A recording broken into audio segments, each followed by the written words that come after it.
Well, shalom, homies. What's going on? Hey, can we just take a minute to talk about the Battle of the Gods? For real. They take place with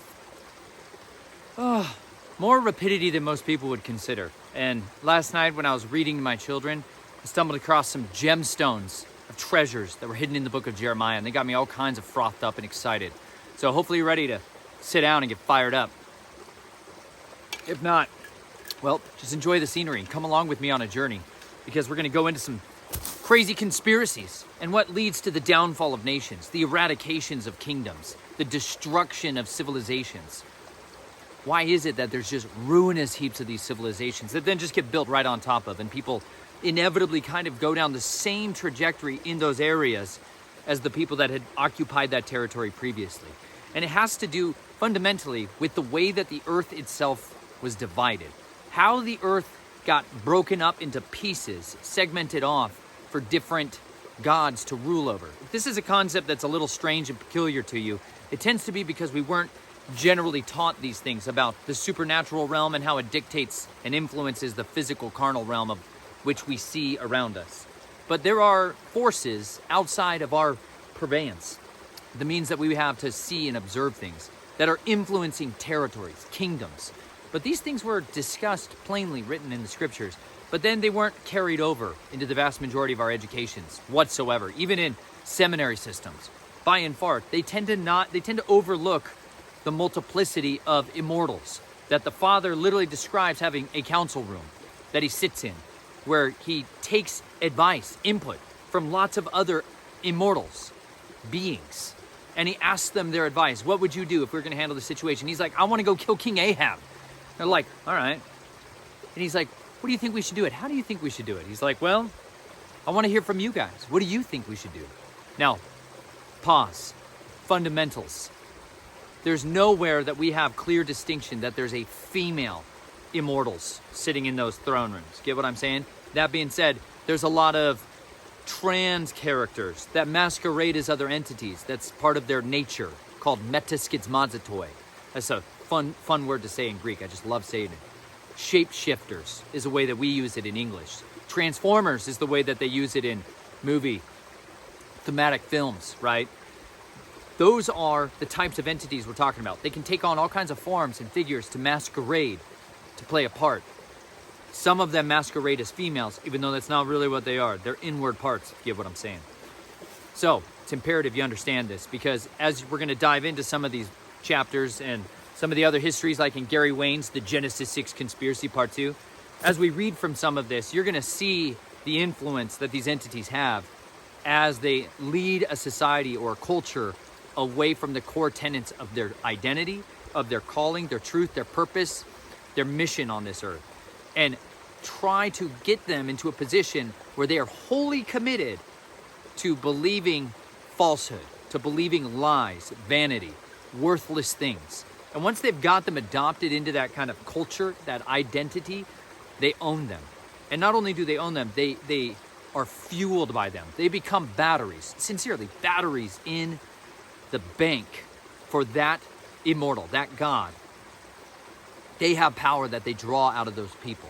And whether we think this is how reality functions or not, it's been playing out this way forever, since the beginning. As soon as there was a territorial takeover, an exchange of who's got the deeds to the earth, because ultimately that is what Hasatan, his main function in the garden, like how he tricked and deceived and beguiled Eve, was because her husband, her helpmeet, was not there to shepherd over her and renounce any vow she took. This is important because Eve gets a super bad rep, but Adam was there with her. Adam obviously gets sin blamed and attributed to him, but Eve's the first one who enters into that. However, in the scriptures, we have this beautiful way out. If a wife, like if Chelsea, made a vow, made a commitment to Yahuwah, and I didn't agree with it. When she came and told me that she made this vow, I could annul the vow. I could say, no, that's not going to stand when I hear about it. But if I'm like, all right, sure, you can let that stand. If I pass over it and I don't intervene and renounce it, that vow's going to stand. And then later on, I can't change my mind and go back. That's fundamentally what happened in the garden. Adam did not shepherd over her with the staff of authority that he had been given as the ruler of the earth. So instead, those keys to the kingdom were given over to the dragon. They were given over to the deceiver. And now he's got the rights to run the world in kind of the way that he wants to. And what was conceived in that moment was death. Death was literally conceived and brought into existence right then in that moment. But Eve was supposed to be so much more to Adam than just a rib. You know, you guys ever read that verse in their Genesis and they're saying, you know, Eve was taken from the rib of man. But that translation didn't start until way into the many, many centuries down the line of transliterations and translations. King James being one of the predominant ones that it was translated that way. However, the word is the same word for what's used to describe the sides of the temple. It literally is like the supporting structures along the sides. That in a man would be literally, she was taken from his side. Far more than just a rib taken out of him. People that believe for a long time Adam literally was physically missing one rib. That's not what the text says. She was there to be a helpmate to him, an empowering agent alongside him. And this actually plays out in real life prodigiously well when a marriage is in right working order, when they're in agreement. You know, if you take on the relational commitments of being married, everything that you have and everything that she has must come together as one. It's not something that can ever successfully stay divided. You know, if you carefully consider how the fruit of relationships are when couples keep their finances separate, it propagates the opportunities for financial infidelity to abound. It cultivates secrecy, opportunities for secrecy. It cultivates division. It cultivates selfishness, mine and yours-isms. It cultivates twoism in a marriage that should be ruining all the attributes of what twoism used to be in their lives so they can have oneism. The two can become one flesh. And as long as those two things stay separate, as long as there is that distinction of terms, where that's my stuff and that's your stuff, you're leaving room for temptation and deception to come in and the destruction of it. And this is why, fundamentally, at the core cause of the vast majority of divorces that take place in our society, the root of it is financial stress, strain, money management, financial infidelity. Those tend to be the main reasons that detonate most marriages today. But if people came together in understanding the relationship of what marriage really was, a covenant, not just something that happens when you stand before a judge, but an absolute absolution, like an absolution, destruction of who you were as an individual and the unification of you with another person. It's a huge deal. Should not be entered into lightly, nor should it be exited lightly. Should be very, very careful to enter into that decision, because once you do so, there's terms of a contract, there's terms of the covenant that you abide and that they abide by. And if not, there's big consequences. There's a severance. And this is why the idea of what covenant means to us is generally lost, because the vast majority of us were raised with this idea that there's just this new covenant now, that from here to the end of the book is really what's applicable to our lives. And this old covenant, this Old Testament, as it's often thrown at us, has no merit or bearing for us. And in fact, it's basically only there to provide some moderate instructions on morality. Like, this is how most Christianity, churchianities imbue the Old Testament to us. There's not a preferential discernment about studying and learning Hebrew, about learning who our identity of our Father in heaven is and how he deals with us throughout the entirety of his relationship with us, from Adam to the absolute end, to the son of Adam. But because of that, we lack a real reverence of the Father, which fundamentally leads to all kinds of whoredom, leads to all kinds of shenanigans with other gods. And whether we see them as other gods is pretty irrelevant, but fundamentally we know them by their fruits. And you know, when you go back to that story where King Ahab, they're trying to figure out, Yahuwah's like counseling, taking counsel. This is Psalm 2, Psalm 82. There's all these references, even in Deuteronomy, about the counsel where he's there. In the book of Kings, he's talking about it again, where he's discussing with the immortals, what are we going to do with King Ahab? Some of them say one thing, some of them say another. But then one of the spirits comes before him and suggests, you know what we should do? I'll go and I'll deceive them. And he's like, how? You'll lead to Ahab's death? How? And he's like, I'll be a lying spirit in the mouths of all the prophets and lead him to his death. And Yahuwah's like, you got it, carte blanche. And that's literally, once he says it, that spirit has legal authority to enact that will on the earth. This was the legal authority of why Job got tormented by Hasatan, by the adversary. The Father gave him opportunities. He's like, hey, you consider my servant Job? Pronounced Job. Old days, before the J, y'all. There's a lot of things that happened before the J came into the English alphabet. Something to consider. But in the days of Job, you hear him again, putting his servant on blast. He's like, hey, I'll give you an opportunity. Refinement, precious silver coming your way. See how you hold up. Chapter 1. Ready? And the day came to be that the sons of Elohim came to present themselves before Yahuwah, and Satan came among them. See, little verses like that if you don't diligently have anybody to come alongside you and just point out to you, you ever consider what they're talking about there? The sons of God, B'nai Ha-Elohim, like Genesis 6 talked about these same entities going down, mingling themselves with human women. 2 Peter and Jude talks about those same entities being Metkids Matstoi, shape-shifting themselves into a different form, leaving their heavenly estate, leaving their innocent state, sinless state, shape-shifting themselves down into a carnal form so they could be with human women and produce a race of gods, demigods. This is where all those mythologies and all of those histories of mankind that have been preserved forever about these other deities that came around. And people worshipped them. People gave their lives to them. People fought them. People waged wars against them. This is our actual history that's just been obfuscated. And you know what? That has led to mankind living in a time of darkness. We live in the shadow of death. Many of us have lived our entire lives in the shadow of death. And the predominant death that we have had is the death of wisdom, knowledge, and understanding. And we've instead lived under the shadow of death, which cultivates ignorance, which cultivates blindness, inability to rightly rule, make right decisions about what our reality is. Because if we're misinformed about truth, what truth really is, we're not capable of seeing clearly through the forest, seeing clearly through the fog of war to make an accurate decision on what to do next. And because of that, we're at a disposition of strength. We're weak. Oh, weakened like my tree. Totally broke that tree. I had a feeling it was going to happen. Something to consider. But we're weakened tremendously because of those realities in our life. And if we can't stop and be given the right sense of direction, if we can't be granted revelation and insight to know what to do when we have a fiercely important decision to make about our life, we're going to choose poorly, like Adam chose poorly. Like I chose poorly by sitting on this poor, sad, mostly dead rhododendron. It's coming down sooner or later.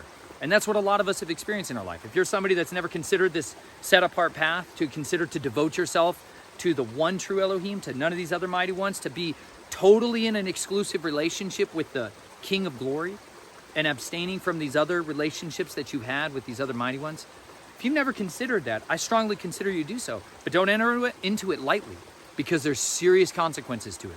On one, it's going to be the death of who you were.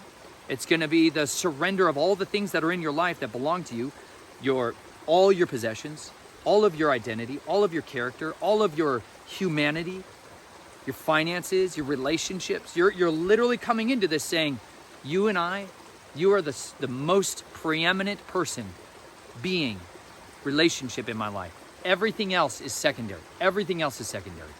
And if you go into that position, listen, this is like, that's why they have this thing called baptism, because you're going to put to death the old person, the old woman, the old boy, the old girl. You're going to put them to death. You're going to drown them in the water. Immersion. You're going to drown them in the water. And when you come up, you'll be a different person. And now you're in a different relationship.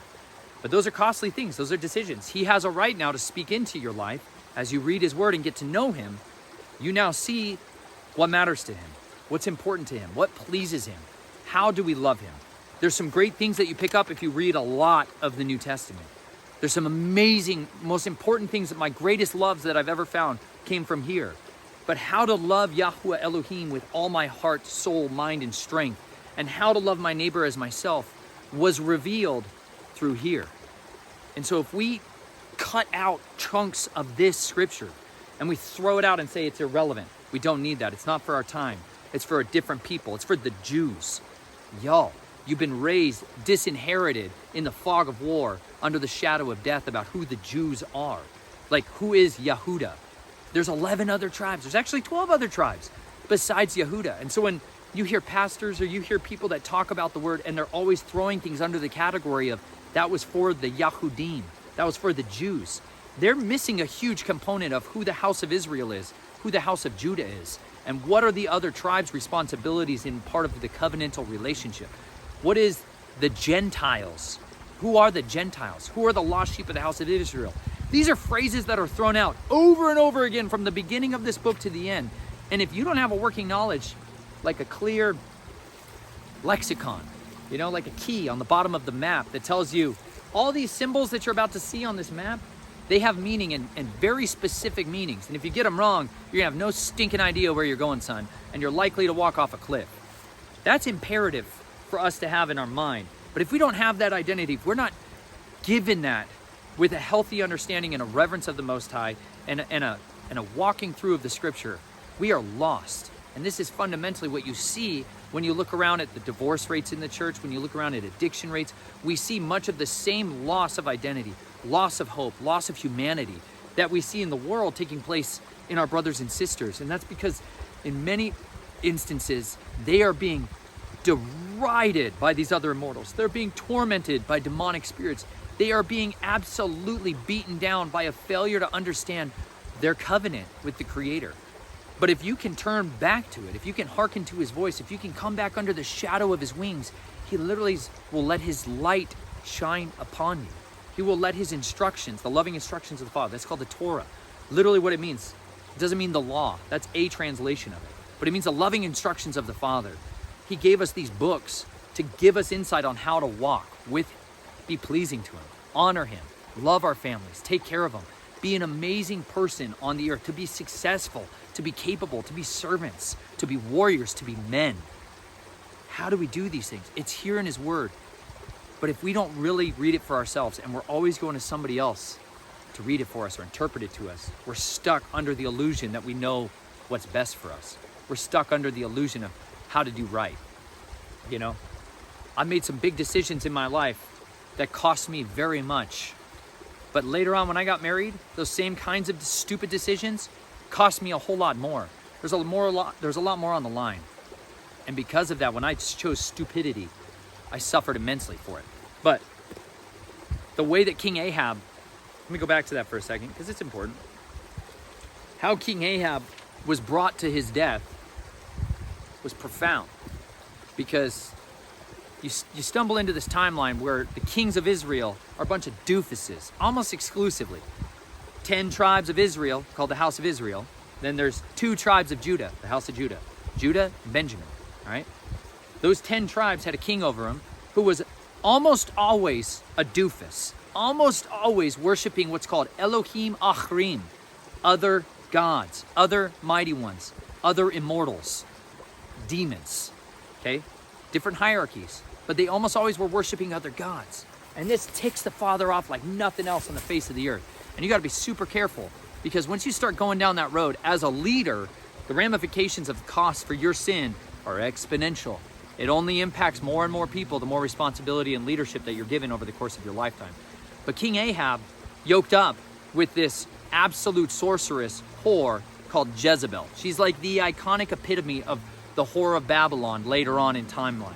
She personifies an unruly, wayward woman, self-empowered, like the woman of the world. She is the identification of that, who domineers and dominates and outsteps her right position as at the side of her husband, and instead dominates and rules over her husband. And this is an area that in our culture, especially since the rise of the spiritual movement of feminism to eradicate righteousness from women's identity and eradicate covenant from marriage.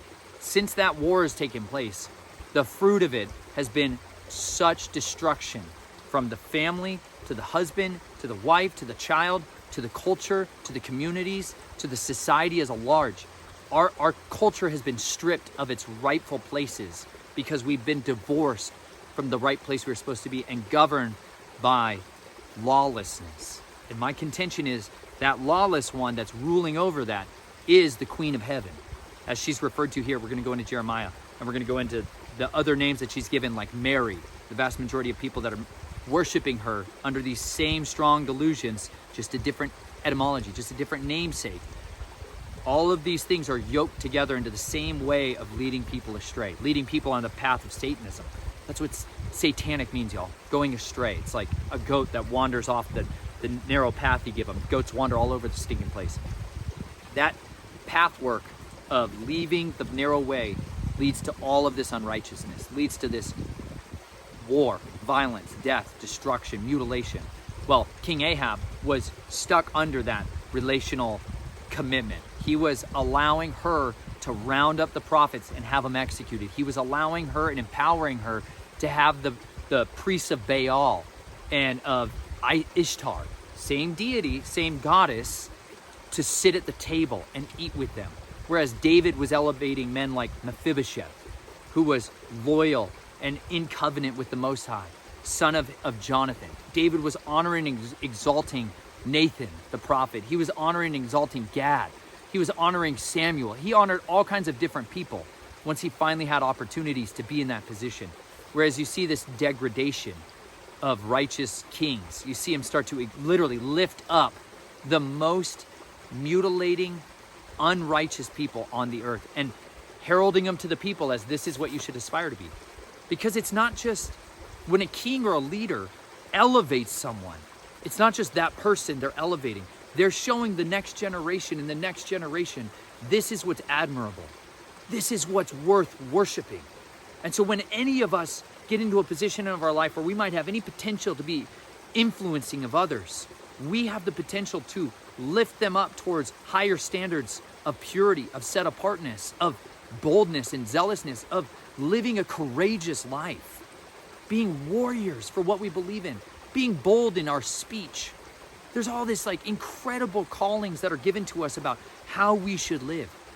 I was down getting my car fixed the other day because my mechanic told me that we were driving a death trap. He wasn't joking. He showed me all the parts of my axle that were exploded to dust. It was bad, way worse. I thought something was funky going on down there. I'm not the mechanical guy. Please have mercy on me. Pray for Yah to give me the gift of mechanical spatial orientation back so I can just have a brilliance in an area I struggle bus on savagely. Anyways, I went to the mechanic and he's a great dude, an honorable man.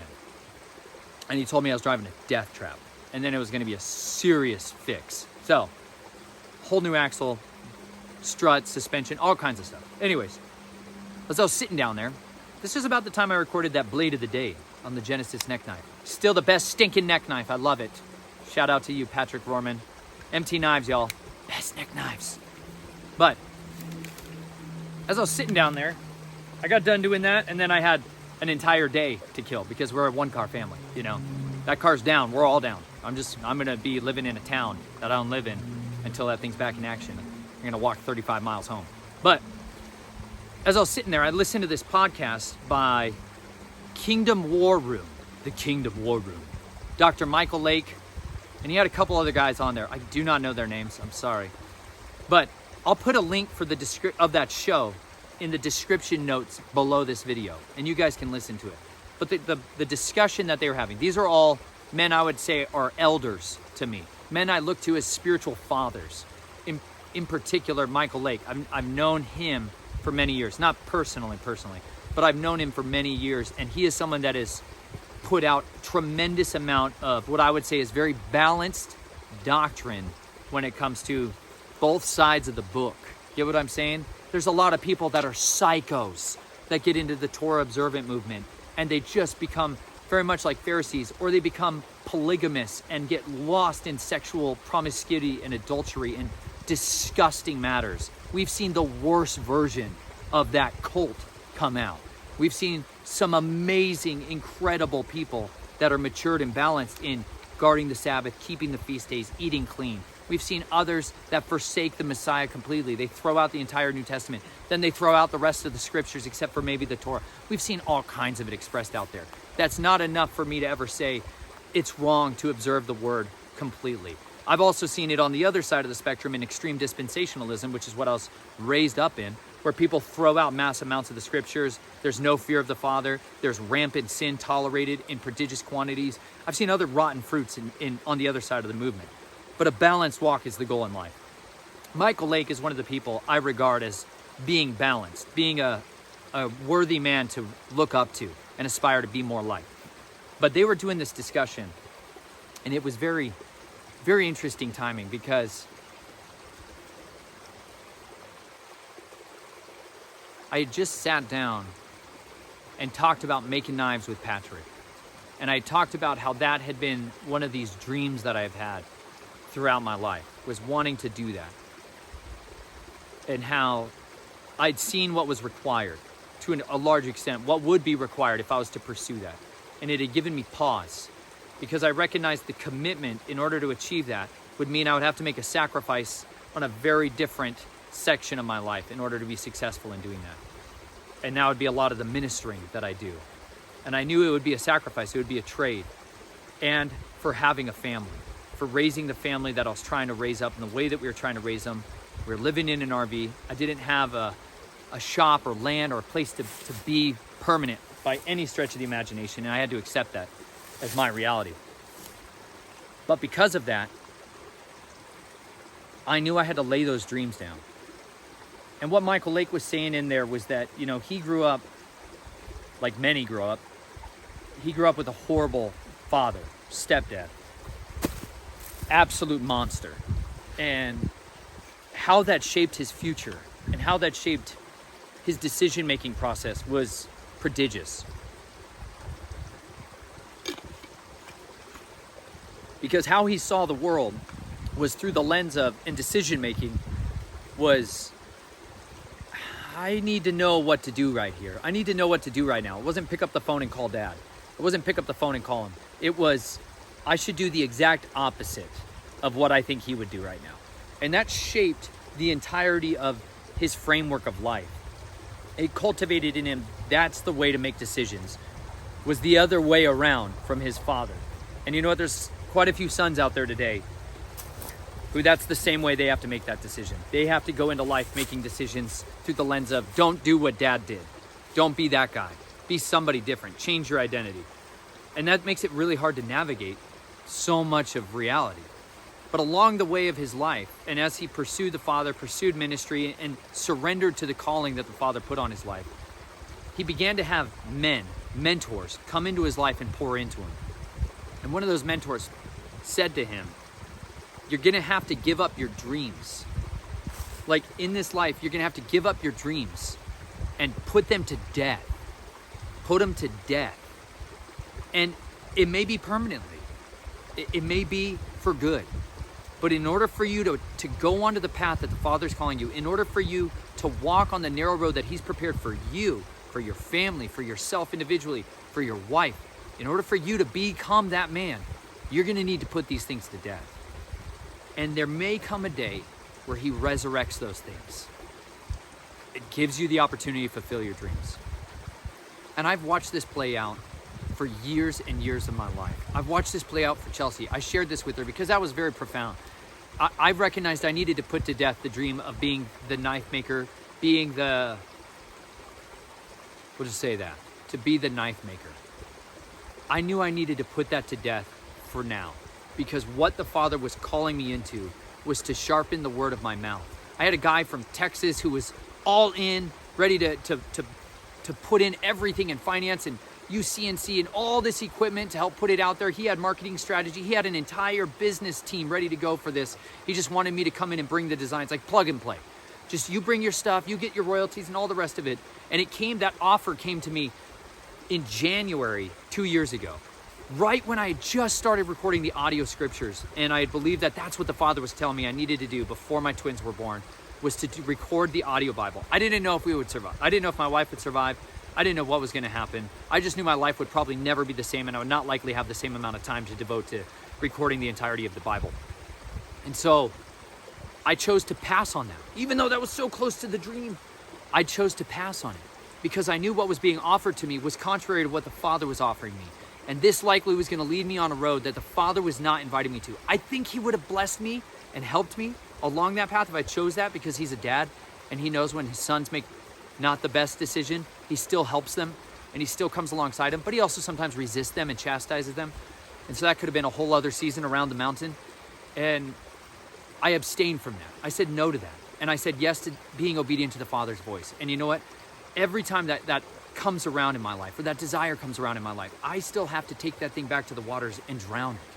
I have to put it back in those waters of immersion and understand those dreams, those folders, all that research, all of that time invested, all of those, the materials that you have collected over the years to put towards that, you need to set it aside until a day comes that the Father brings it to fruition. But until that time, abide and trust him. And for me, that's one of the ways that in my relationship with him, I show that he is supreme. I make a sacrifice. That's an offering that I can give to him. Something that is important to me and valuable to me, but that he is still more valuable to me. That serving his people is far more important of an activity that I can do and something he's gifted me to do than what I could be doing by making knives for people. And instead, you know what I've seen him start to do is bring back ways of still getting that expression out by sending out knives to people that memorize a chapter of the scriptures. It's building up that joy and that satisfaction in me. And you know what? The Father's bringing all kinds of people that are sending us crazy knives from all over the country to help make that come to fruition. It's been awesome. And I love sharpening knives. Honestly, I like the sharpening of the knife almost more than any other step of that process, because I know it's going to happen when someone cuts something, they're going to smile. And that's sweet. It's a sweet nectar. But you know, Chelsea's had that come along in her life too.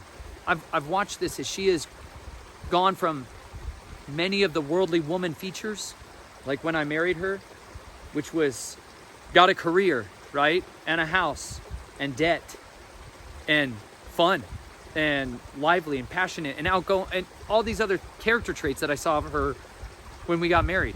Beautiful things and some that were really not. But over time, as she's become more of this, a mother and a wife, as she's become more of that woman, there's been this total transformation of what she's passionate about. One of the things she's so passionate about is sewing clothing for her children. Now, some of you are going to think she sits there with bolts of fabric and patterns on paper, stapling them or pinning them to the fabric and sewing it piece by, not like that. She grabs like a t-shirt, a large knit linen t-shirt, and puts it on Naomi, or a small knit linen t-shirt, puts it on Naomi, and then starts pulling up the shoulders and hemming it up. And now her daughter's got knit linen. She's just like, yes. She's so satisfied doing that. She loves doing, she like glows when she clothes her children. She's like so radiant, like her purpose is being fulfilled.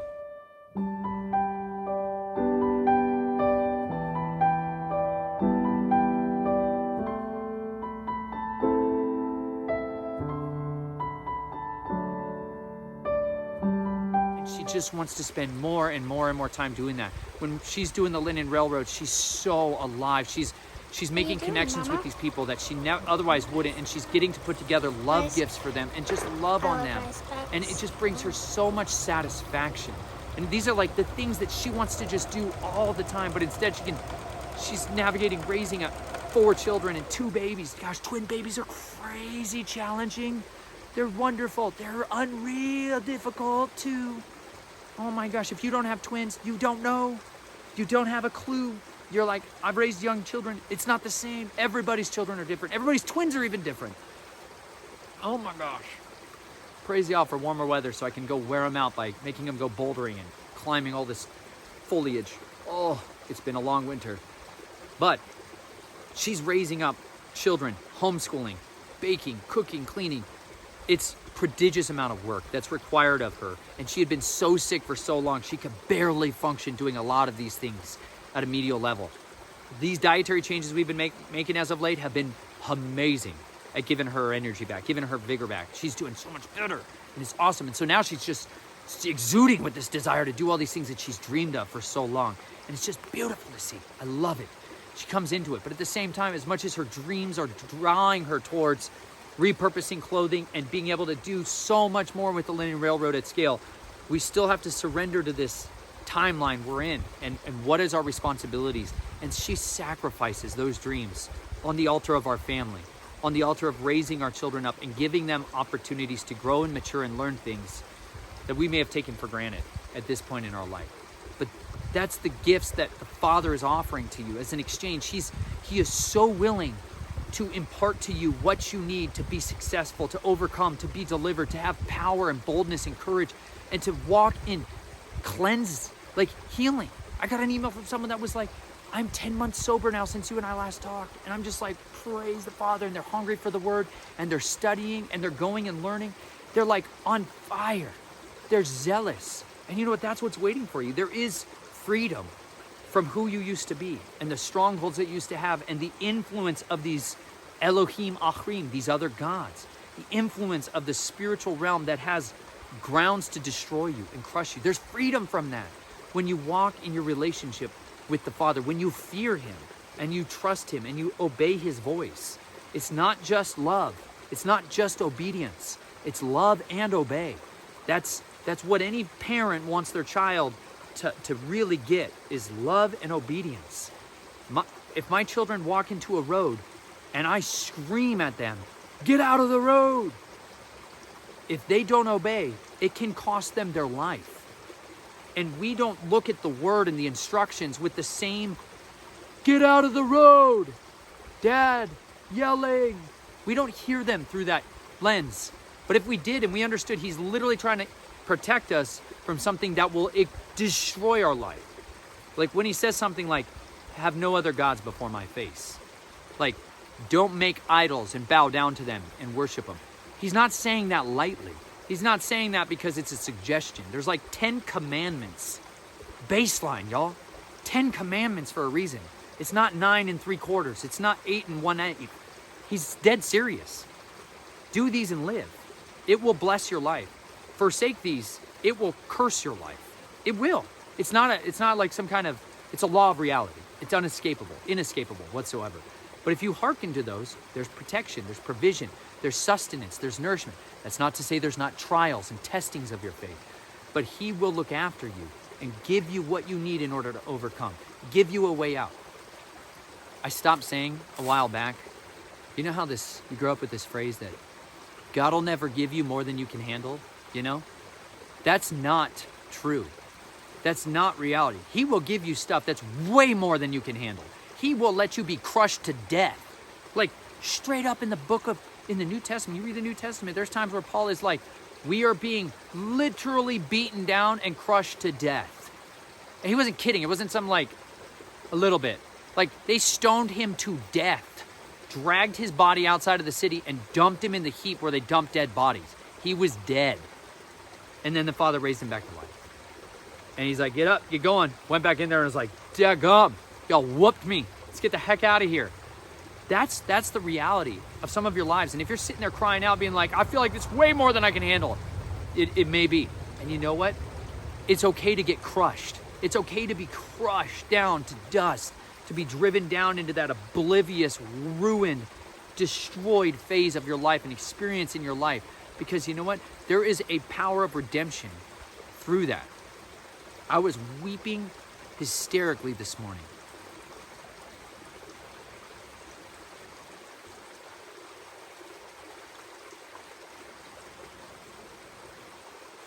With a painful envy. If I was real transparent. Because there are times when I am very envious of the ease of my children's life.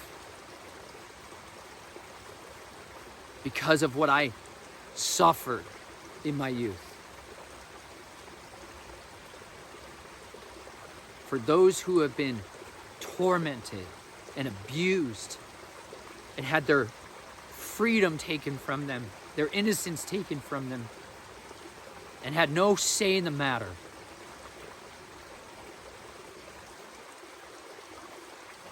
You make these commitments in your head. You swear these promises that if I ever have children, I won't ever want them to feel this. I don't ever want them to suffer like this.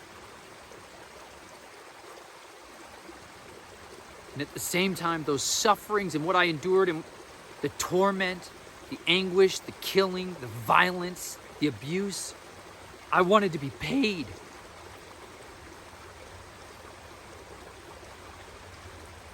I wanted what was owed to me. I deserved wages that were withheld to me. And then when I came into an age where they're dangled in front of me like a carrot, and the cost was going to be my child, it was never a question of what's more valuable, their freedom or the promises and riches of man. So we chose a very different path. I put to death those dreams of riches and luxury and power, so that my child could sit down and eat in peace, could have clothing, could have shelter without the requirement to go turn tricks at night. But that doesn't mean it's not easy at times when I sit there and see them complain about eating food. And I love all the dads that help me sometimes who say this. Other soldiers too get this. There's people who've been through crazy amounts of hunger and starvation or horrible upbringing where food was a weapon, who are like this too, and it helps me. But when you see any of you have got picky children, man, you ever just want to throw their bowl through the entire wall of the earth, just call fire down from heaven? You ever get that feeling? In love, of course. You like make them this nice meal, you know, like I make eggs every morning. Everybody eating pasture-raised eggs all the time right now. Lots of butter, grass-fed butter. Get on the butter and eggs train, y'all. Dang, you'll feel good. Don't listen to the liars. Don't listen to liars. They're like, there's cholesterol in eggs. Yeah, there's cholesterol in eggs. And if you eat that, you're going to get cholesterol in your bloodstream. And then you're going to have heart disease. It's going to kill you. I put on my white robe today. You can trust me. Even though I'm sponsored by the very people that will, you know, pay me a whole bunch of money if you buy my drugs. Those people. Anyways, just for what it's worth, y'all, 85% of the cholesterol that's in your body comes from your liver. 15% comes from your diet. You can eat all the eggs you want. Don't listen to the liars and the losers and the people that are on the side of pharmakia. They're going in the lake of fire, y'all. Just something to consider. It's not my words, it's his. Deal with him. Just saying. Eat the butter, eat the sea salt, eat the eggs. Good for you, good for you. Don't listen to liars who sold you Crisco. They're like, here's some cottonseed oil. We had no idea what to do with this absolute poison engine grease. So let's feed it to the people, it's gonna go great. What could go wrong? Dang, I ate a lot of that stuff growing up. My poor family was totally brainwashed too. Brainwashed in all kinds of ways. Mind-controlled slaves held down against their wills, but still feeding our family literal poison. Delicious stuff. Overall, somewhat heartier because it was a lot of homemade stuff. But still, Crisco was a major staple in my family growing up. It's absolute nightmare toxic stuff, you guys. Not meant to be inside our bodies whatsoever. Waste stream stuff. The stuff that comes out of the back of a septic plant stuff. Don't mess with it. Just something to consider. It's rough. Anyways, I'm going to get lost in the weeds on food and dietary stuff. But when I sacrifice a lot for my family to have super high quality food. There's a lot of labor that goes into them eating that meal. They can't even comprehend it. So when I sit down and make them this delicious eggs and buttery, delicious things, set it in front of them, and my babies go, no, no, no, no.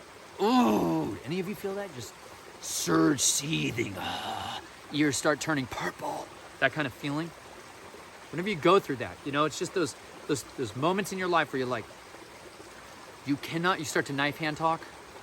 You can't even understand. You're not hungry enough. So that's my mind. Chelsea's like, they're babies. They're figuring out their taste buds, honey. They're just figuring out their taste buds, honey. It's okay.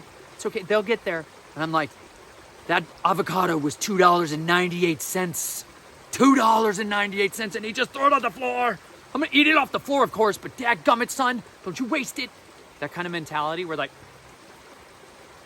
my babies are almost 2. They're out of the, I'm not talking like infants. I get it.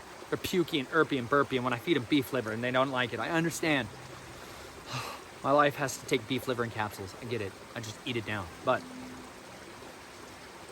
that struggle of anger is because of the root in me, this heart in me, that I have given up everything for you to have the best possible food, clothing, water, environment for you to thrive in. I've given up everything for you to have this. And you're like, no, I'll throw it away.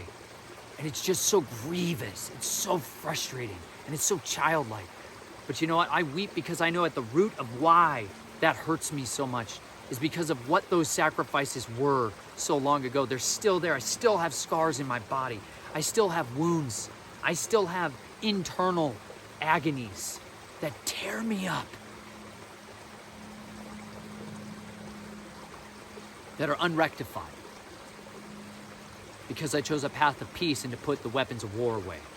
And I went and made war with this. But you know what? The more as I read his word over and over again, the more I read, like the book of Jeremiah is one of the hardest books I've ever read. For any of you who've ever tried to read the book of Jeremiah and you just struggle, yo, it's one of the most painful books to read because it's like you're inside the marriage. It's like you're inside of someone else's marriage, watching them go back and forth with like infidelity over and over and over again. And you're like, oh my gosh, you gotta be kidding me.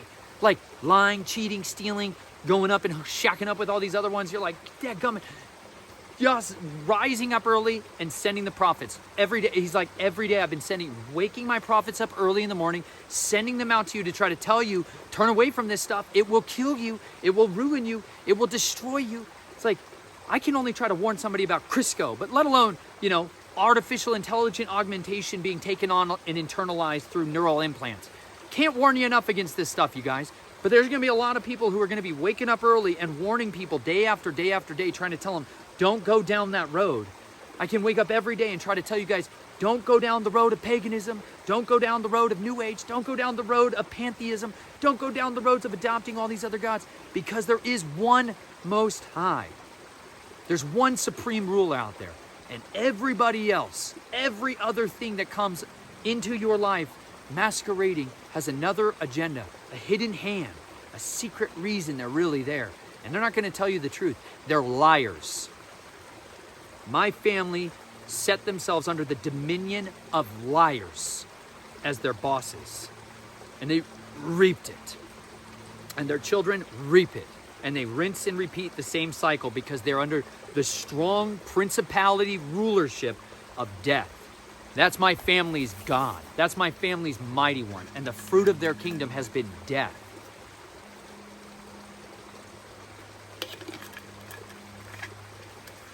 That's not what we were made for. That's not what my family was given for. It's not what any of us should know. It's not the posterity we should leave behind. But if you guys have never labored through the book of Jeremiah, I encourage you to do so. Chapters 20 and 21 are some of the best for those of you that have suffered persecution, who have known what it's like to be afflicted and nobody listen to what you have to say. It's like someone who's been given the gift to see the future and yet nobody believes a word they say. It's a curse. Feels like a curse. Many of us have been diligently spending our lives trying to study and learn about the truths because our lives were ravaged. Our lives were in a ruinous mess. And we cried out for wisdom. And the Father gave it to us. We cried out for answers and He answered us. We cried out for insights and knowledge and understanding. He began to give it to us. And then we turned back to the people that were our friends, our family, our coworkers, and we tried to cry out to them what we found. And they persecuted us. They mocked us. They belittled us. They tormented us. They divorced us. They betrayed us. This is why when you read that book, I believe that heaviness, that pain, Jeremiah is feeling it because the Father has been feeling this way since Adam. He's been feeling this way because we have been so without fidelity. We've been so unfaithful. We've been so wayward. We've been so lost. And turning to anybody else that might answer us, give us what we want. That's why He said in the book of Hosea, listen, you want these Elohim Achrim, you want these other gods? Go get that from them. Go get your food. Go get your bread. Go get your oil. Go get your wine. Go get your water. Go get your clothing. Go get it from them.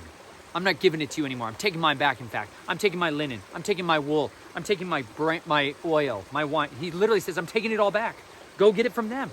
And you know what they gave us? Crisco. They're like, hey, here's some rapeseed oil. Canola oil is an acronym for Canadian engine oil. Straight up. They gave us water, poisoned. They gave us clothing, poisoned. Do you see, like, they literally, it's the same stuff, y'all. The same things have been going on, like you read about in Jeremiah, same stinking stuff. Our rulers are just like these people who have shrines set up on the roofs of their houses to worship the hosts of heaven. They're the same stinking gods ruling the same stinking fools day in and day out since the beginning. And there is a set apart people who abstains from that, who abhors it, who clings to their creator with absolute disgust for that way of life. And instead, they're not burning incense to these saints, these gods masquerading in our midst. They are forsaking the ways, the lies of their fathers, and they're instead picking up their other ones. I'm going to read from Jeremiah here, because this chapter illustrates it quite poignantly. One a day. This is going to step into, let me just give you a second for a backstory here. This is the time, oh, I should pause. Check that thing out. Yeah.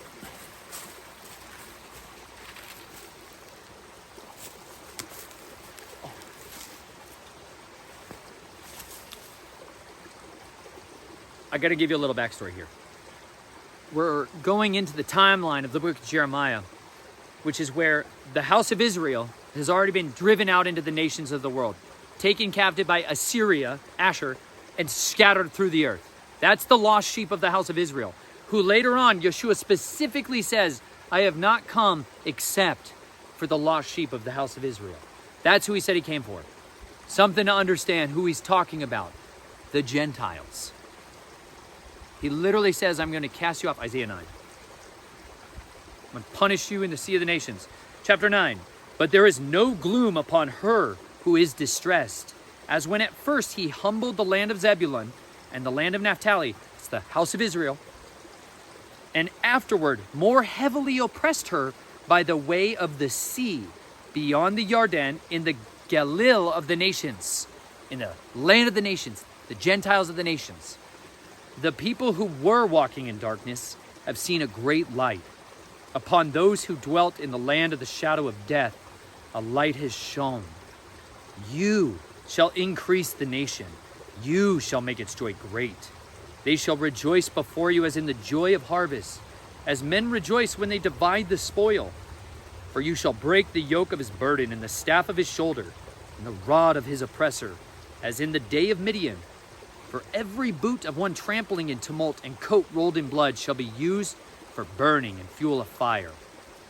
For a child is born unto us, a son is given unto us, and the rule is on his shoulder, and his name is called Wonder, Counselor, Strong El, Father of Continuity, Prince of Peace. Of the increase of his rule and peace there is no end, upon the throne of David and over his reign, to establish it and sustain it with right ruling and righteousness from now on, even forever. For the zealousness of Yahweh of hosts does this. By the way, that's why there's not a secret kingdom of Yeshua that already came. Second coming of Yeshua, that was a secret. No, it says there's no end. Over and over and over again. No end to it. Peace comes from it. There's hundreds of prophecies yet fulfilled that are not substantiating that some secret kingdom came and happened and then disappeared. Oh, it's the saints. No, y'all, the Catholic saints are abhorringly lawless. Some of the most diabolically evil, disgusting idolaters that have ever been come from that whore of the Roman Catholic ideology, typography, iconography, other gods personified in the flesh. Woeful ignorance of history that is leading people to say that the kingdom already came, y'all. No, there's not some secret kingdom. It's not a reality. Every time I read about it, his coming was from the east to the west. Every eye sees him. Thunder and flashings, trumpets, fire, unbelievable righteousness flowing. It says the Torah will flow from his mouth to the nations of the earth. None of this stuff has happened, y'all. Not one of those people went back to regard their father's instructions. They continue to perpetuate the lawlessness of society. Something to consider before I rant. I might devote more of a video to one someday. I know you guys have been asking me about it, but it takes a lot to encapsulate this mind to mind. Let me go back. So in the days of Jeremiah now, the house of Israel has been scattered into the nations of the world, all over the place, lost, until the day comes where he gathers them from all the four corners of the earth back to his place. That will be the greatest restoration that has ever taken place of the set-apart people, wherever they are on the earth. He's going to bring them back. It'll be more exciting and memorable than when the Exodus took place and Moses led the people into the wilderness. It says we don't even talk about that anymore because of how awesome that will be. Hence why all these little things haven't happened, y'all. Anyways, Jeremiah is now sitting at the time where the house of Judah, living in Jerusalem, has been judged. He's been saying this stuff for decades. Different kings came and went. He said the same thing. Jeremiah also went and preached to all kinds of people and other kings of other nations, warning them to submit to Nebuchadnezzar because they need to submit to him. Otherwise, he's going to come and stomp their heads in. Now, Nebuchadnezzar has come in and sacked Jerusalem. He besieged it. He took over it. A couple years in, killed many of the people, put out the eyes of the king's son in front of his face, and then, killed his sons in front of his face. Then he put out the eyes, gouged out the eyes of the king. Jeremiah had been warning about this stuff for a long time. Then he sent the people in exile, in captivity to Babylon. However, he left the poor in the land. He gave them fields, farms, vineyards. He let them live in the land. And then he set governors over them in that land. However, some of those people fled to Egypt. Mitzrayim in this translation. They fled to Egypt. And Jeremiah, before they went, he warned them, don't go. Thus said Yahuwah. If you go to Mitzrayim, you will die there from scarcity of food, from pestilence, and from the sword. You will be left few in number, and you will be brought back here. He warned them, don't go there. Don't trust in Egypt. It's like, don't go back to the old way of living. Don't go back to the old gods and the way that you used to live your life because things have blown up since you started following the Father and hearkening to his voice. When those trials come, don't turn back to Egypt. He drew us out of Egypt. It's the first commandment. I am Yahuwah, your Elohim, who brought you up out of the land of Egypt, out of misery, Mitzrayim, out of the house of bondage. You shall have no other mighty ones, Elohim Achrim, before my face. That's like commandment 1. Don't go back to Egypt. Anyways, the people gave him the bird, and they're like, we're not going to listen to your voice. We're going to continue to listen to the voice of the gods that we've been influenced by up until this point.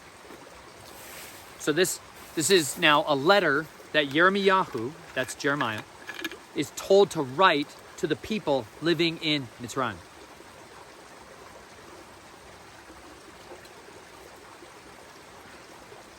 Chapter 44. The word that came to Yirmiyahu concerning all the Yahudim who were dwelling in the land of Mitzrayim, who were dwelling at Migdol, and at Taphanes, and at Noph, and in the land of Pathros, saying, Thus said Yahuwah of hosts, the Elohim of Yisrael, you yourselves have seen all the evil that I have brought on Jerusalem, on all the cities of Yehuda, and see, this day they are a ruin, and no one dwells in them, because of their evil, which they've done to provoke me, by going to burn incense, by serving other mighty ones, whom they did not know, nor they, nor you, nor your fathers. And I sent to you all my servants, the prophets, rising early and sending them, saying, please do not do this abominable matter that I hate. But they did not listen or incline their ear to turn from their evil, not to burn incense to other mighty ones. That's Elohim Achrim, other immortals. He's like and it's not just little people. He sent Jeremiah, he sent Isaiah, he sent Ezekiel, he sent some of the most unbelievably powerful prophets that ever were, over and over and over again with the same message warning them, and they wouldn't turn. And you know what? This is the screaming gongs of warning that are going on right now. There are characters who are being exalted on the world stage as heroes, as people that we should follow, as people we should trust, people that we should financially support and invest in and pursue. They're put on the political stage, the geopolitical stage, the military. They're being raised up, all these different rulers.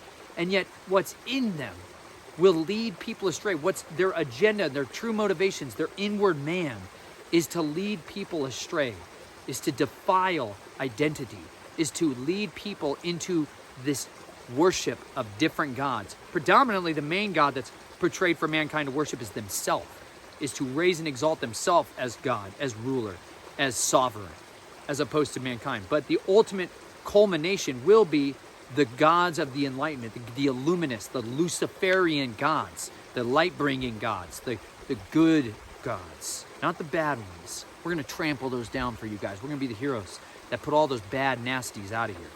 But meanwhile, they're going to offer you a different version. You have to be so careful. Be on guard. So my wrath and my displeasure were poured out and burned in the cities of Yehuda and in the streets of Jerusalem, and they became a ruin and a wasteland as it is this day. And now, thus said Yahuwah, the Elohim of hosts, the Elohim of Israel, why are you doing this great evil against your lives? To cut off from you man and woman, child and infant, from the midst of Yehuda, leaving none to remain, by provoking me with the works of your hands, by burning incense to other mighty ones in the land of Mitzrayim, where you've gone to sojourn, to cut yourselves off and be a curse and a reproach among all the nations of the earth. Have you forgotten the evils of your fathers and the evils of the sovereigns of Yehuda and the evils of their wives and your own evils? And the evils of your wives, which they've done in the land of Yehuda and in the streets of Jerusalem. To this day, they have not been humbled, nor have they feared, nor have they walked in my Torah and in my laws that I've set before you and your fathers. Therefore, thus said Yahuwah of hosts, the Elohim of Israel, see, I am setting my face against you for evil and for cutting off all Yehuda. And I shall take the remnant of Yehuda, who have set their faces to go into the lands of Mitzrayim to sojourn there, and they shall be consumed in the land of Mitzrayim, fall by the sword, consumed by scarcity of food. From the least to the greatest they shall die by the sword and by scarcity of food. They shall be an oath and an astonishment and a curse and a reproach. And I shall punish those dwelling in the land of Mitzrayim, as I punish Jerusalem by the sword, by scarcity of food, and by pestilence. And none of the remnant of Yehuda, who have gone into the land of Mitzrayim to sojourn there, shall escape or survive, lest they return to the land of Yehuda, to which they are longing to dwell. For they shall not return except those who escape. Then all the men who knew that their wives, so now this is their response. Then the men who knew that their wives had burned incense to other mighty ones, and all the women who stood by, a great assembly, and all the people who dwelt in the land of Mitzrayim in Pathros, answered Yirmiyahu, saying, we are not going to listen to you in the matter about which you spoke to us in the name of Yahuwah, but we shall do whatever has gone out of our own mouth, to burn incense to the sovereigness of the heavens. That's the queen of heavens. That's Ishtar. And they literally are going to talk about making cakes to her that people eat as part of the ritual ceremony to the goddess of heaven, to the queen of heaven. Modern translation of her name that people say is Mary. Some of you are going to be offended by that. It's not without light saying. The fruit is hanging on the same tree of Ishtar. Same God, same entity. Not talking about the actual individual who was the mother of Yeshua. Not the character we're describing. That one got adopted and then smeared with all this other goddess worship stuff and impregnated with the seed of the serpent to have this whole other identity where people would bow to her, worship her, pray to her, through her, all that. We're going to read the history, the etymology, the chain of custody of how those events took place here in a second. Just hang in there. But these husbands are literally saying, our wives went and burned incense to the Queen of Heaven. They baked cakes to her. They're literally describing their wives ruled over them and served this goddess. And we're going to hearken to her voice, not yours. And they poured out drink offerings to her, as we have done. We and our fathers and our sovereigns, our heads, and in the cities of Yehuda we did this. And in the cities of Yehuda and in the streets of Jerusalem. And we have had plenty of food, and we're well off, and we saw no evil. But since we ceased burning incense to the sovereigness of the heavens, and pouring out drink offerings to her, we have lacked all, and have been consumed by the sword and by scarcity of food. Do you understand that? Fundamental spiritual warfare principle here just got dropped in here like a nuclear stinking bomb, whether they be real or not. He's saying here, the men that are living in Mitzrayim are saying, while we were worshiping the Queen of Heaven, while we were worshiping her, our lives were sweet. We had plenty of food. There was no evil. We had no sword, no scarcity, no lack. We had abundance. But then when we stopped, our lives have been tumultuous. We've lacked. It's been suffering. It's been hardship. And you know what?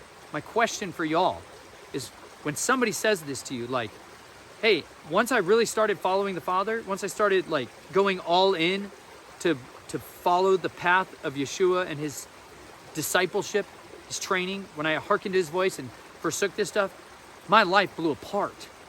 Like, I lost my business. I've got friends who lost so much of their wealth on this earth after making that change. So much of their friends, their family, their relationships, so much has been destroyed.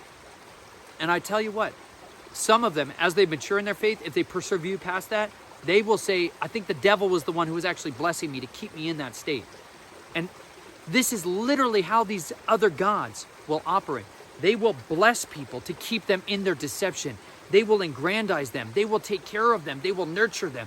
They will be good to them so that they would go and influence those other generations. They would go and pour out the invitation to others to come and follow them into that path, into that pathwork, into that ritual ceremony. They will go and advise them to come alongside and carry this code on with them. The devil will bless you, y'all. The devil doesn't only curse. Doesn't mean he's not a liar, but he will bless you. He will take care of you. He will make you rich. But if you turn from him, understand, those hands come off and then you become the adversary.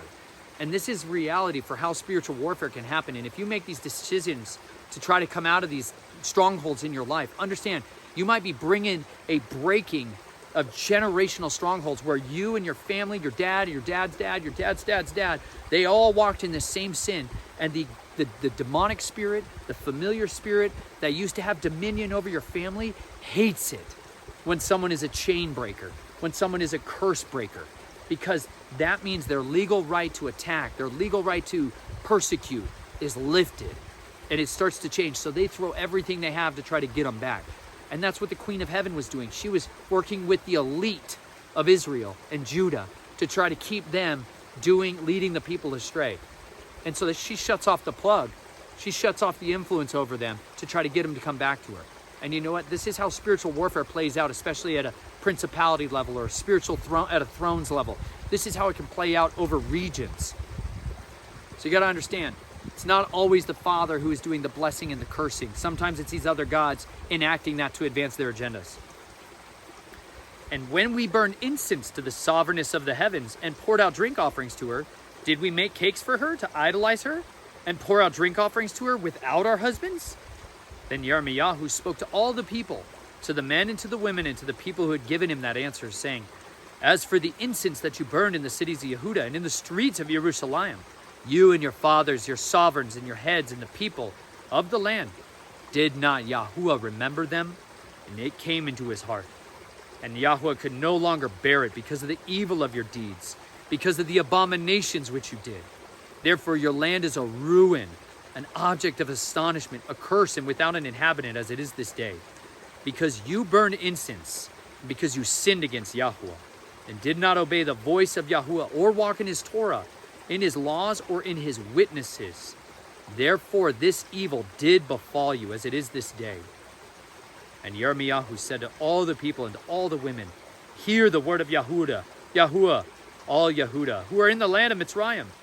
Thus spoke Yahuwah of hosts, the Elohim of Israel, saying, you and your wives have spoken with your mouths, and have filled with your hands, saying, we shall perform our vows that we have made to burn incense to the sovereignness of heavens, and pour out our drink offerings to her. Then confirm your vows and perform your vows. Therefore hear the word of Yahuwah, all Yehuda, who are dwelling in the land of Mitzrayim. See, I've sworn by my great name, declares Yahuwah.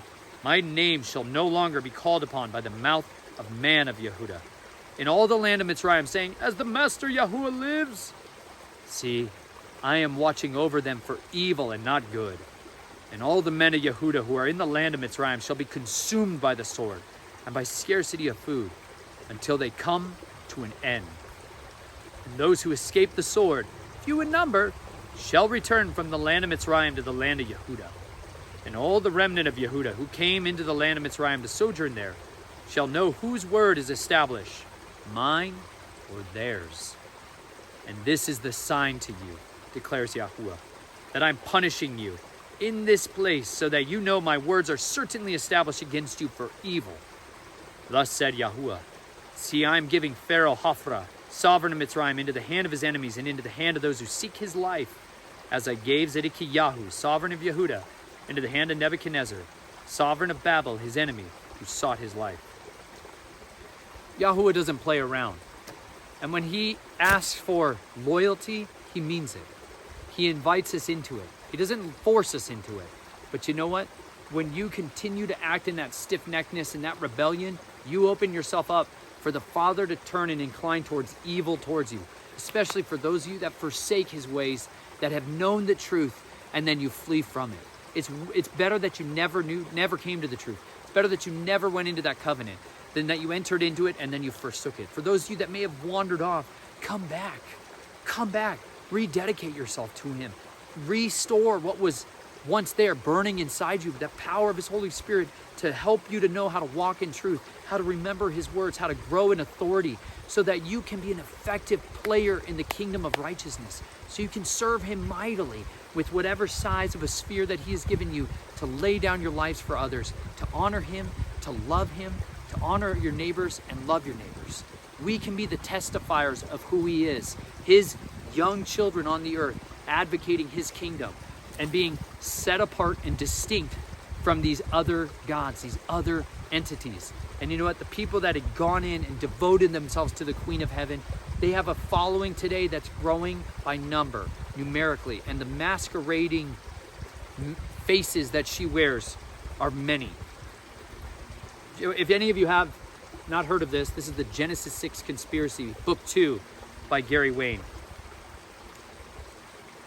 Go with me for a minute.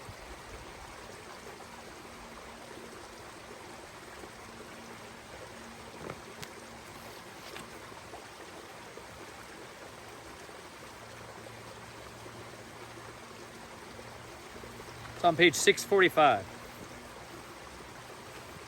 This is when this chapter starts. I'm on a time crunch here, so I won't be able to read as much of this as I wanted, but hopefully I can jump in. Chapter 72, Our Lady, Notre Dame, Mary. Nahum 3:3. And there is a multitude of slain, and a great number of carcasses. There's no end of their corpses. They stumble upon their corpses, because of the multitudes of the whoredoms of the well-favored harlot, the mistress of witchcrafts, that sells nations through her whoredoms, and families through her witchcrafts. That's why my contention is behind the whole feminism movement is this entity. Because this is like the fruits of sorcery, you know, so all the white witches, black witches, all of that, it's all mingled under her camp, you know, the abortion movement, all of this, the infanticide, the culling of humanity, the sterilization of women and men, all this stuff fits under the nest of this broody, mighty one. Mary apparitions have a long and revered history within the Catholic Church and will begin to levy more influence in the fig tree generation and into the last days. These apparitions have an inexplicable relationship with the doctrines of Gnostics, Jesuits, and polytheist organizations united in a schema to bring about the new Babylon. As previously mentioned, Mary worship as the Mother of God began in 431 at the Council of Ephesus, which incorporated into Mary veneration rituals, imageries that emulated Isis worship, ancient Babylonian rituals attributed Mary the functions of divinity. From that time forward, Mary was proclaimed as a virgin, ante partum, in partu post partum, before giving birth, while giving birth, and after giving birth, which was confined as dogma in 649 at the Lateran Council, and again in 675 at the Tolentino Council. Shortly after Ignatius of Loyola, this is the founder of the Society of Jesus, commonly referred to as the Jesuits. They were also the Knights of Mary, whole other thing. Shortly after Ignatius of Loyola received his Mary apparition, another appeared in Guadalupe, Mexico to Juan Diego. 10 years after Cortez defeated the Aztec Empire, Juan encountered a young girl, radiant in a golden mist, who identified herself as the ever-virgin Holy Mary, Mother of the true God. The Marian Guadalupe apparition is part of the Black Madonna mythos of dark-colored ancient Greek Madonnas, renowned as miraculous. Mexicans dubbed Mary La Morena, the dark-complexioned woman, because of her brownish flesh tones. The Guadalupe apparition thereafter led to millions of Central and South American conversions to the Catholic faith, led by the Jesuit order. The golden rays and crescent moons surrounding the Guadalupe apparition are motifs taken from Revelation 12:1, which many believe represent the Virgin. Other imagery in Guadalupe motifs are 46 stars, golden fleur-de-lis, an angel at the feet of Mary, symbols of fallen angels prostrating to Sophia. Noting the flower motifs is Anjou Plantagenet. In Gnosticism, Sophia created the 12 archons. Guadalupe apparition imagery is identical to a Spanish painting by Banana Zoratzita, the Virgin of Mary, a Virgin of Mercy displayed in the Museum de Arto de Cantolina in Barcelona, dated 100 years after the Guadalupe apparition. In 1814, Pope Pius XII, with Solitudo Omnium Ecclesiarum, reestablished the Society of Jesus. In 1830, Catherine Labour, a person who claimed to have a personal angel, received a Mary apparition in Paris. In 1846, two children in the French Alps, Melanie, Maxime, Mathieu, encountered a brilliant light that enveloped a woman claiming she was the Virgin Mary. The early 19th century apparitions and re-established Jesuit order bolstered the Mary movement within the Catholic Church, demanding a proclamation of Mary's Immaculate Conception. Pope Pius IX, a devout believer in the Blessed Virgin, issued letters soliciting views of Immaculate Conception. In 1854, he proclaimed the Immaculate Conception of the Blessed Virgin as a church dogma, ineffabilis Deus, indescribable God. With the stroke of the pen, Mary was preserved exempt from the stain of all original sin at the moment of her animation, and sanctifying grace was given to her before sin could have effect to take her soul. Thus sin was never in her soul, and the new Eve, who was to be the mother of the new Adam. I gotta pause here. Yo, you know what? I might just pick it up a little later. And if I don't get to it, I apologize. But what Gary Wayne lays out in here is the chain of custody of all the different changes and modifications to what people viewed and perceived Mary to be like. And what you will find is this amalgamation with what is being exalted as goddess worship, and a lot of it parallels to Gaia, the earth herself, as this virgin that must be protected from this horrible plague of mankind that we need to come back to. Goddess worship as at its tenamounts what will be the great harlot that deceives the world, that helps to partner with the false prophet and the beast and the Antichrist to lead the world astray.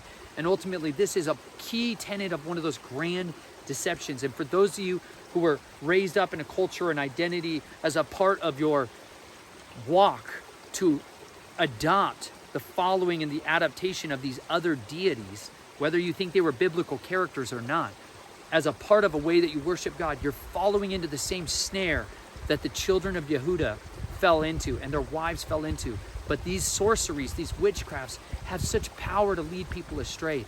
But this is the stuff that should go in the fire, y'all. And as you throw that stuff into the fire, as you cast it off, listen, the Father will bring to you a new life, a better life, and a life that is filled with satisfaction, because He will nourish and sustain your soul and help to lift that fog of war and give you the ability to see clearly what is reality and help you to navigate with wisdom the wisest things you can do. Anyways, I thank you all so much for coming along on this mighty journey with me. I love you all tremendously. Thank you to each and every one of you who takes the time to reach out to us, whether it's by email, who sends us words of encouragement or support, who sends us care packages and love gifts. You guys are amazing. Thank you for all of your support that helps to make this possible. We love y'all. I pray that Yahweh gives you guys strength and wisdom and zealousness for His ways, and that you'll be set free from that which so easily entangles you. I'll talk to y'all soon.